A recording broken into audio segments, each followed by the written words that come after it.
Hallo ihr Lieben, dieses Mal zeige ich euch 2 der 3 Zimmer, in denen ich meinen Krankenhausaufenthalt verbracht habe. Das 3. Zimmer habe ich nicht mehr gefilmt, weil es bis auf das Bett zum 1. Zimmer keinen Unterschied gab. Das hier ist mein Bereich im 1. Zimmer.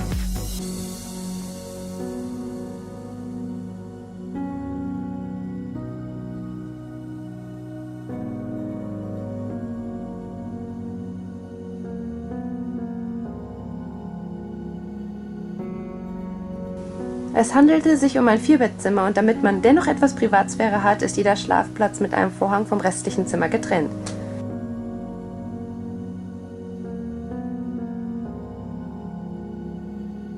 Natürlich konnte ich auch rund um die Uhr eine Krankenschwester rufen, die sich sofort um mich gekümmert hätte. Vor der Geburt ging es mir aber immer gut.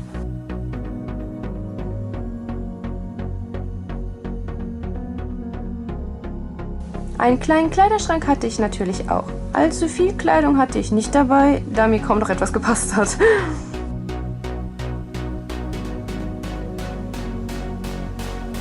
Das große Licht an der Decke wurde immer relativ früh ausgeschaltet, aber man hatte für die Nacht noch ein Licht am Bett.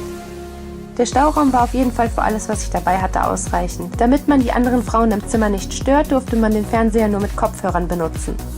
Und es gab sogar einen kleinen Kühlschrank.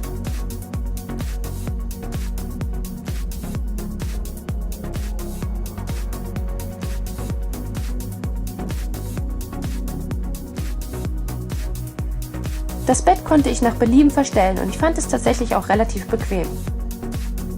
Die Matratze aus dem 2. Zimmer war aber noch ein bisschen bequemer.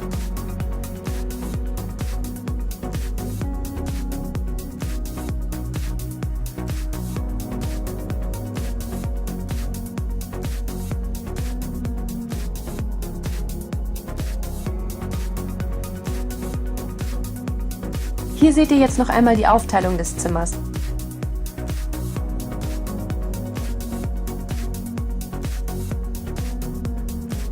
Die Toiletten und die Dusche waren nicht im Zimmer, aber direkt gegenüber vom Zimmer.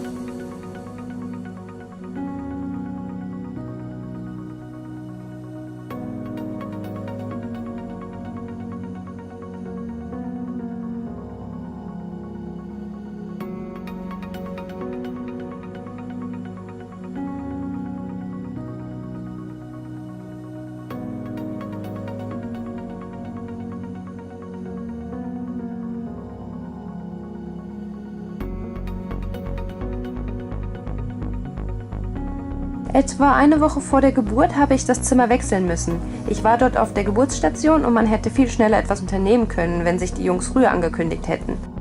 Sie haben aber ja brav bis zum Termin gewartet, also lag ich hier im Zimmer zusammen mit Frauen, die den ganzen Tag lang zur Überwachung ans CTG angeschlossen waren und habe mich gefragt, wie ich da reinpasse. Denn ich musste ja nicht dauerüberwacht werden. Mein Bereich im neuen Zimmer war aber viel größer als davor und die Matratze auch wesentlich bequemer, also hat es mich nicht sonderlich gestört. Ansonsten hatte das Zimmer all das zu bieten, was das vorherige Zimmer auch geboten hatte. Jedoch waren die Toiletten und Duschen dieses Mal direkt im Zimmer. Wusstet ihr, dass es in einem japanischen Krankenhaus kein Zimmer mit der Nummer 4 gibt? Die Zahl wird hier nämlich mit dem Tod verbunden und in einem solchen Zimmer möchte gerade im Krankenhaus nun wirklich niemand liegen. Auch auf meiner Etage wurde das Zimmer mit der Nummer 4 einfach weggelassen und auch in diesem Zimmer waren die Betten von 1 bis 5 nummeriert, obwohl es nur 4 Betten gab.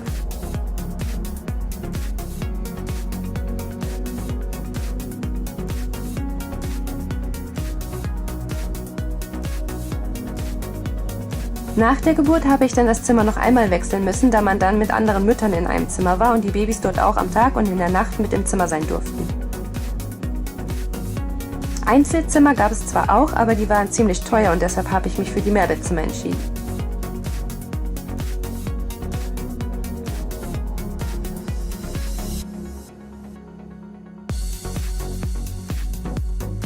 Ich hoffe, ihr fandet diesen kleinen Einblick in die Zimmer eines japanischen Krankenhauses interessant und ich freue mich, euch im nächsten Video wiederzusehen. Bis dahin, bye bye!